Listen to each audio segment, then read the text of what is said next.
Hello, good morning 'no. Nandito tayo ngayon sa, part pa rin ito ng Sipalay 'no. So, ito yung mga dumadaan dito po sa lugar na ito papuntang ano, papuntang Gatuslaw 'no, papuntang Damutan na daan.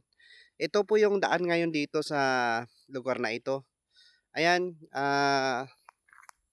sira na talaga. Ayan, nakakatakot na din dito yung daan na 'to, ayan. So, hindi pa inayos yung daan dito, ayan oh. Nakikita nyo guys na sobrang nakakatakot 'no. Pero ito po yung ano, ang sitwasyon dito, ayan.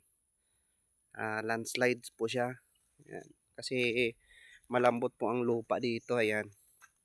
So, dito 'no, part ito ng sakop po ito ng Sipalay City din na ano, na area, ayan. So, ngayon, ah nakikita natin na, kailan pa yata ito aayusin 'no, para at least yung mga, taga, Barangay Damutan na dumadaan dito, makakadaan na rin, ayan. So, baka maayos din ito, ayan. Kasi nakakatakot na po yung area.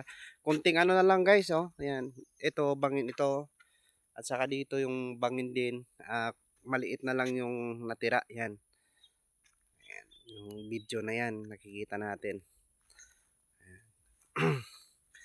So, ayan, kayo na po ang bahala guys, no? Yung mga taga kuha na hindi pa nakadaan dito. Ito po yung sitwasyon ngayon sa daanan dito sa may, hindi ko alam kung anong lugar to eh. Anong pangalan ng lugar na to dito. Ayan, ayan ang sitwasyon ng daan dito.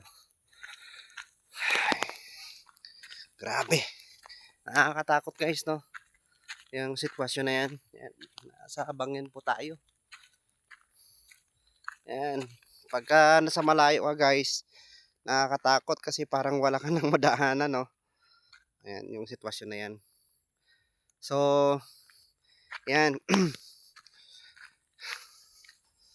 Punta tayo ng Barangay Damutan.